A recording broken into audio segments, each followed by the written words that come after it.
बिस्मिल्लाहिर्रहमानिर्रहीम। अस्सलामुअलैकुम वरहमतुल्लाहि वबरकातुहू। की हाल चाल है जी? ठीक ठाक हो? उम्मीद है अल्लाह ताला दे हुक्म दे नाल इंशाअल्लाह तुसीं सारे ठीक ठाक होवोगे। अल्लाह ताला सब ते रहमत फरमाए।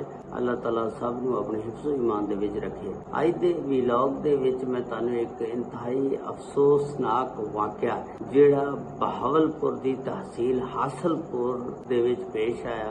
एक उत्थे एक इलाका है कच्चा बंगला।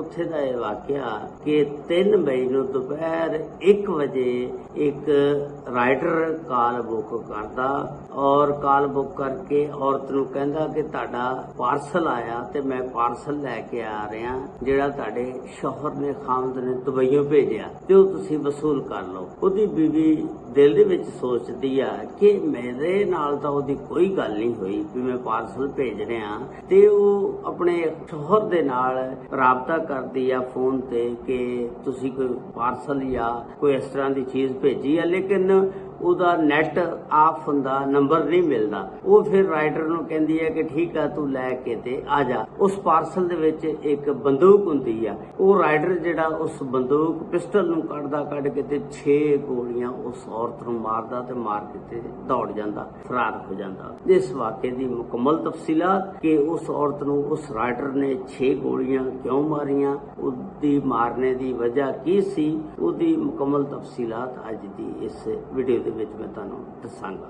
ਇਹ ਵਾਕਿਆ 3 ਮਈ ਦਾ बहावलपुर की तहसील हासलपुर, उत्थे कच्चा बंगला इलाका आ, उत्थे दा वाकया।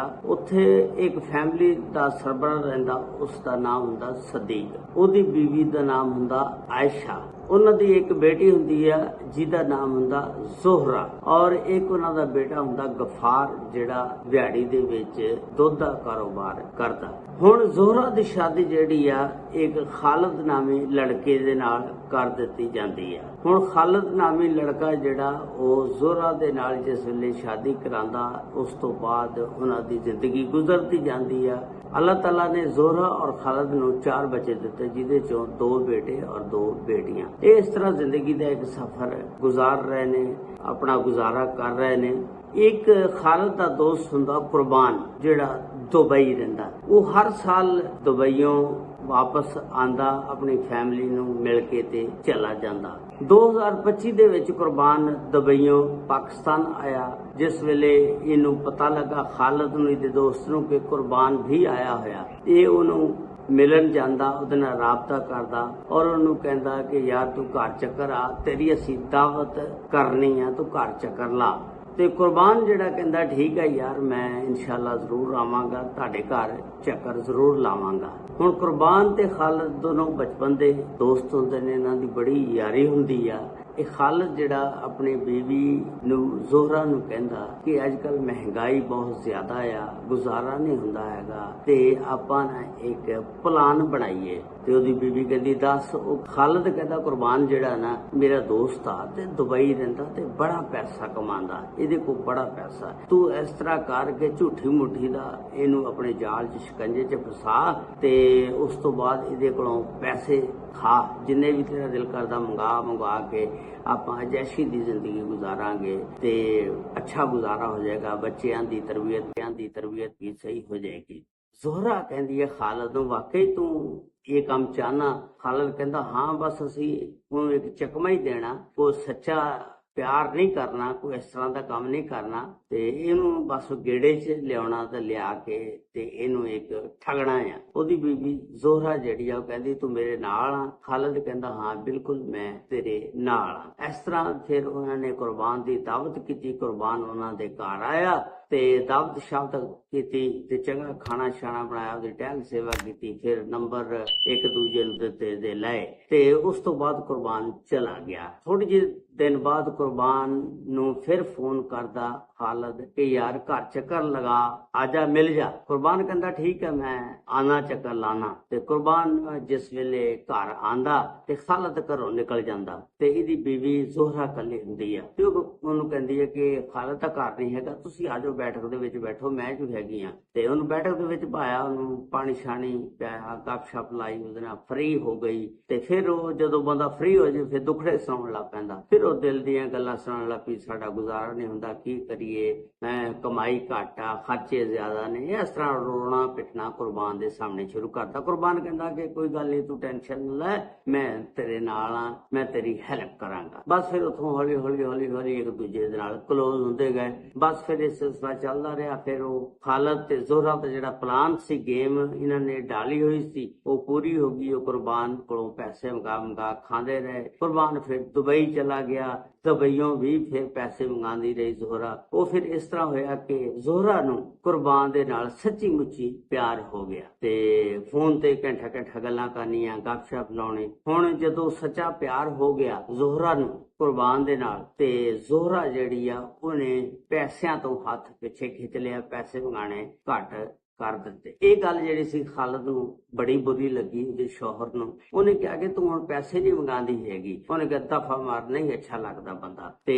ਇਸ ਤਰ੍ਹਾਂ ਜਦੋਂ ਵੀ ਖਾਲਦ ਨੇ ਕਹਿਣਾ ਜ਼ੋਹਰਾ ਨੂੰ, ਉਹਨੇ ਇਸ ਤਰ੍ਹਾਂ ਕਰਕੇ ਟਾਲ ਦੇਣਾ। ਹੁਣ ਖਾਲਦ ਨੂੰ ਸ਼ੱਕ ਪੈ ਗਈ ਕਿ ਕੋਈ ਦਾਲ ਦੇ ਵਿੱਚ ਕਾਲਾ ਕਾਲਾ ਜ਼ਰੂਰ ਆ, ਇਹ ਨਾ ਉਹਦੇ ਨਾਲ ਬਿਲਕੁਲ ਫੁੱਲ ਸੈੱਟ ਹੋ ਗਈ ਆ ਤੇ ਇਹਨੂੰ ਸੱਚੀ ਮੁੱਚੀ ਨਾਲ ਪਿਆਰ ਹੋ ਗਿਆ। ਤੇ ਇਸ ਤਰ੍ਹਾਂ ਗੱਲ ਵੱਧਦੀ ਗਈ। ਖਾਲਦ ਤੇ ਜ਼ੋਹਰਾ ਦੀ ਫਿਰ ਇੱਕ ਦਿਨ ਲੜਾਈ ਹੋ ਗਈ ਤੇ ਖਾਲਦ ਨੇ ਨਾ ਜ਼ੋਹਰਾ ਦੇ ਚੰਡ ਮਾਰੀ ਤੇ ਜ਼ੋਹਰਾ ਜਿਹੜੀ ਆ ਚਾਰੇ ਬੱਚਿਆਂ ਨੂੰ ਚੁੱਕਦੀ ਆ, ਆਪਣੀ ਵਾਲਦਾ ਕੋਲ ਚਲ ਜਾਂਦੀ ਹੈ। ਜਾ ਕੇ ਆਪਣੀ ਵਾਲਦਾ ਨੂੰ ਕਹਿੰਦੀ ਆ ਕਿ ਖਾਲਦ ਨੇ ਮੈਨੂੰ ਮਾਰਿਆ ਤੇ ਮੈਂ ਹੁਣ ਖਾਲਦ ਕੋਲ ਨਹੀਂ ਜਾਣਾ ਤੇ ਖਾਲਦ ਕੋਲੋਂ ਤਲਾਕ ਲੈਣੀ ਹੈ ਤੇ ਮੈਂ ਕੁਰਬਾਨ ਦੇ ਨਾਲ ਸ਼ਾਦੀ ਕਰਨੀ ਆ। ਮਾਂ ਜਿਹੜੀ ਸੀ ਉਹਨੇ ਵੀ ਅੱਗੋਂ ਹੌਸਲਾ ਅਫਜ਼ਾਈ ਕੀਤੀ। ਉਹਨੇ ਕਿਹਾ ਠੀਕ ਆ ਪੁੱਤ, ਜਿਵੇਂ ਤੂੰ ਕਹਿੰਦੀ ਆ ਆਪਾਂ ਉਸੇ ਤਰ੍ਹਾਂ ਕਰਾਂਗੇ। ਹਾਲਾਂਕਿ ਮਾਂ ਦਾ ਹੱਕ ਸੀ, ਉਹਨੂੰ ਅੱਗੋਂ ਮੰਨਦੀ, ਕਹਿੰਦੀ ਕਿ ਦਫਾ ਹੋ ਜਾ ਕੇ ਆਪਣੇ ਔਰ ਦੇ ਨਾਲ ਸੁਲ੍ਹਾ ਕਰ ਤੇ ਸੁਲ੍ਹਾ ਸਫਾਈ ਦੇ ਨਾਲ ਆਪਣਾ ਘਰ ਵਸਾ। ਮਾਂ ਨੇ ਥੋੜੀ ਜਿਹੀ ਸ਼ਹਿ ਦੇ ਦਿੱਤੀ। ਜਦੋਂ ਮਾਂ ਨੇ ਸ਼ਹਿ ਦਿੱਤੀ ਤੇ ਉਹ ਸ਼ੇਰ ਹੋ ਗਈ। ਤੇ ਇਸ ਤਰ੍ਹਾਂ ਫਿਰ ਉਹ ਕੁਰਬਾਨ ਦੇ ਨਾਲ ਰਾਬਤੇ 'ਚ ਰਹਿੰਦੀ ਸੀ, ਕੁਰਬਾਨ ਕੋਲੋਂ ਖਰਚਾ ਮੰਗਾਉਂਦੀ ਸੀ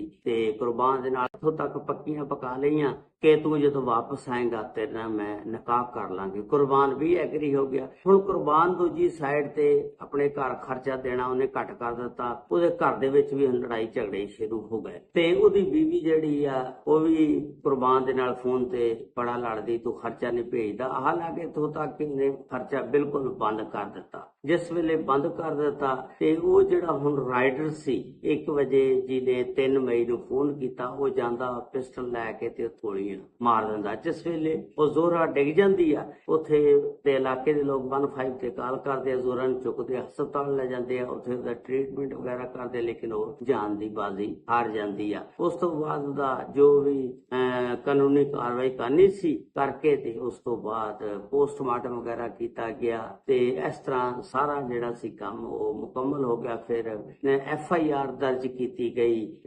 ਜ਼ੋਹਰਾ ਦੀ ਮਾਂ ਦੀ ਤਰਫੋਂ। ਉਹਦਾ ਨਾਮ ਸੀ ਐਸ਼ਾ ਨੇ FIR ਦਰਜ ਕਰਾਈ। FIR ਜਿਹੜੀ ਸੀ ਉਹ ਨਾਮਜ਼ਦ ਦਰਜ ਕਰਾਈ ਗਈ ਖਾਲਦ ਦੇ ਖਿਲਾਫ। ਹੁਣ ਮਾਂ ਕਹਿੰਦੀ ਆ ਕਿ ਮੇਰੀ ਧੀ ਨੂੰ ਖਾਲਦ ਨੇ ਮਰਵਾਇਆ। ਪੁਲਿਸ ਇਸ ਵੇਲੇ ਤਹਿਕੀਕਾਤ ਕਰਦੀ ਆ, ਪਤਾ ਲੱਗਦਾ ਸਾਰਾ ਹੀ ਖਾਲਦ ਦਾ ਕੋਈ ਸਬੂਤ ਨਹੀਂ ਮਿਲਦਾ। ਖਾਲਦ ਵਿੱਚ ਕੋਈ ਵੀ ਸ਼ਵਾਹਦ ਨਹੀਂ ਖਾਲਦ ਦੇ ਖਿਲਾਫ ਗਏ। ਪੁਲਿਸ ਜਿਹੜੀ ਆ ਖਾਲਦ ਨੂੰ ਛੋੜ ਦਿੰਦੀ ਆ। ਉਸ ਤੋਂ ਬਾਅਦ ਫਿਰ ਪੁਲਿਸ ਕਹਿੰਦੀ ਆ ਐਸ਼ਾ ਨੂੰ, ਜ਼ੋਹਰਾ ਦੀ ਮਾਂ ਨੂੰ, ਹੋਰ ਤੁਹਾਨੂੰ ਕਿਸੇ ਤੇ ਕੀਤੇ ਸ਼ੱਕ ਆ? ਉਹਨਾਂ ਨੇ ਕਿਹਾ ਕਿ ਸਾਨੂੰ ਕਿਸੇ ਤੇ ਸ਼ੱਕ ਨਹੀਂ ਸਿਵਾਏ ਖਾਲਦ ਤੋਂ, ਖਾਲਦ ਨੇ ਮਰਵਾਇਆ। ਤੇ ਪੁਲਿਸ ਕਹਿੰਦੀ ਆ ਤੁਹਾਡੇ ਘਰ ਦਾ ਖਰਚਾ ਕਿੱਦਾਂ ਚੱਲਦਾ? ਤੇ ਉੱਥੇ ਉਹਨਾਂ ਦੇ ਮੂੰਹ ਚੋਂ ਨਿਕਲ ਜਾਂਦਾ ਗਲਤੀ ਦੇ ਨਾਲ ਕਿ ਕੁਰਬਾਨ ਆ ਜਿਹੜਾ ਉਹ ਖਰਚਾ ਭੇਜਦਾ। ਉਹ ਪੁਲਿਸ ਜਿਹੜੀ ਆ ਤੁਹਾਨੂੰ ਪਤਾ ਫਿਰ ਦੁੱਧੋਂ ਪਾਣੀ ਛਾਣਦੀ ਆ। ਪੁਲਿਸ ਨੇ ਕਿਹਾ ਕਿ ਕੁਰਬਾਨ ਕੌਣ ਆ? ਕੁਰਬਾਨ ਫਿਰ ਇਸ ਤਰ੍ਹਾਂ ਪੁਲਿਸ ਉਹਦੇ ਤੱਕ ਪਹੁੰਚੀ। ਫਿਰ CCTV ਕੈਮਰਾ ਇੱਕ ਲੱਗਿਆ ਹੋਇਆ ਸੀ, ਉਤੋਂ ਫੋਟੋ ਕੱਢੀ ਕੇ ਪਤਾ ਲੱਗਾ ਕਿ ਕੁਰਬਾਨ ਦਾ ਭਰਾ ਜਿਹੜਾ ਇਸਰਾਰ ਆ